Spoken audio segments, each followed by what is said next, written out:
In 2003, a 28-year-old man walked out of his apartment and was never seen again. No signs of a struggle, no messages, just silence. For 2 decades, his case collected dust in a cold file room. But last week, someone found his wallet, buried under a tree in a remote part of the wilderness.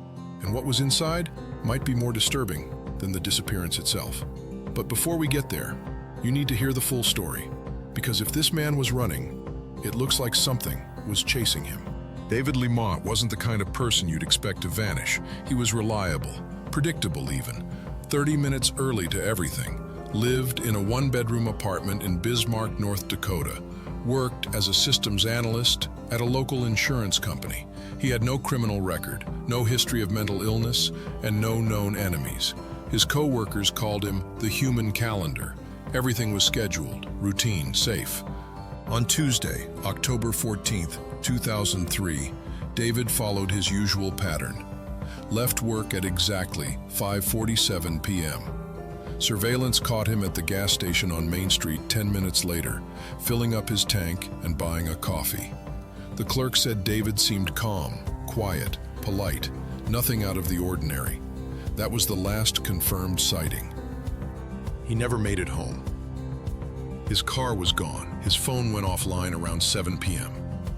No pings, no texts, no calls. Just silence.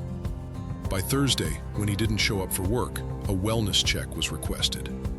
Police found his apartment untouched, lights off, door locked, nothing stolen. His toothbrush was still damp from that morning. His bed was made. His keys, laptop, and jacket were missing, but his passport, his checkbook, and a sealed birthday card for his mom were sitting on the kitchen counter. Investigators launched a full-scale search. Helicopters, canine units, river teams. They canvassed every highway, back road, and gas station for miles, but no trace of David, his car, or anything he owned. And here's where it gets weird.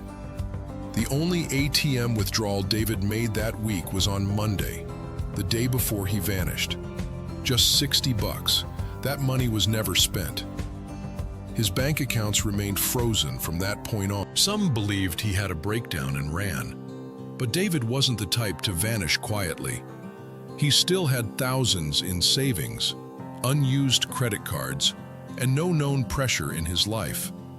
No divorce, no debt. His job was stable. His relationships were steady. If he ran, he didn't prepare. If he was taken, no one ever came forward. And then there were the sightings. A waitress in Montana said she served someone matching David's description just a week later. He was alone, looked exhausted, paid cash. She was so sure it was him, she called the local sheriff after seeing a missing poster online.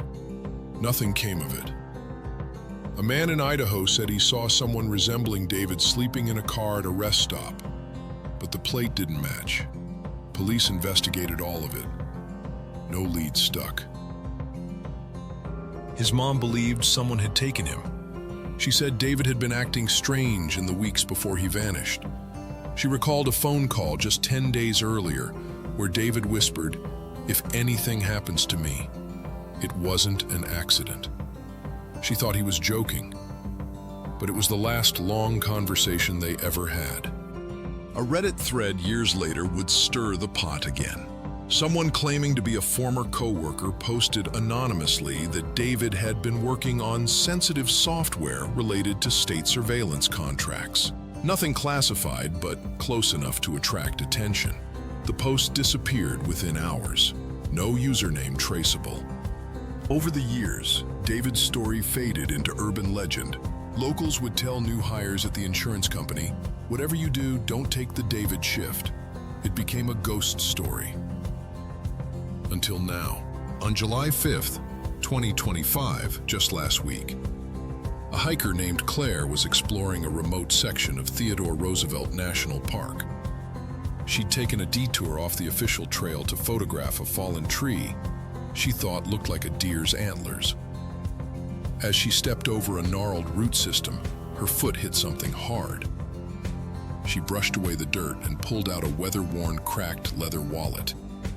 At first, she thought it was just trash, but inside was a driver's license, a debit card, a few folded bills, and a faded receipt. The name on the ID, David Lemont. The receipt was from a gas station in Montana, dated October 15, 2003. That's the day after David was last seen alive. For investigators, it was a chilling moment.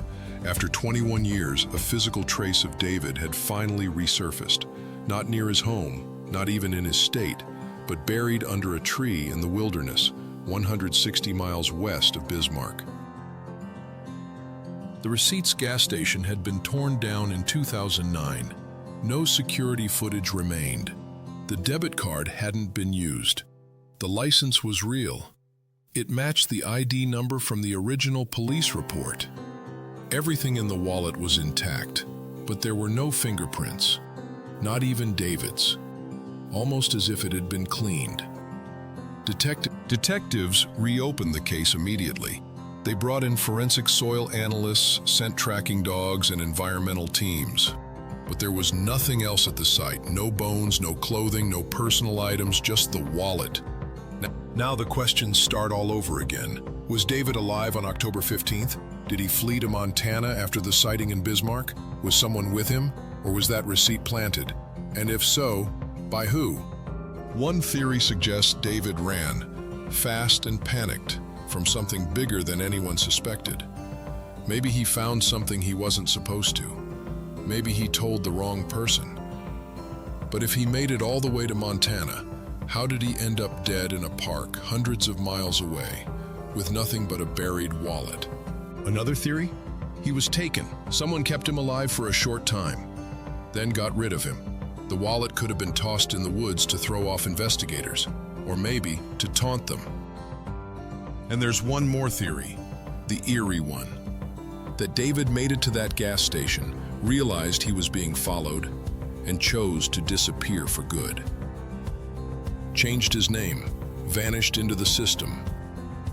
Maybe the wallet was his way of saying, "I'm gone. Leave me that way." But here's the truth. The reappearance of the wallet doesn't bring closure. It reopens the wound. It confirms one thing. David was somewhere after he vanished. But it doesn't tell us how, why, or where he went. For 21 years, there was nothing. No signal, no sightings, no hope. And then, a wallet appears in the woods like a message from the grave. A man who vanished, and a clue that raises more questions than answers.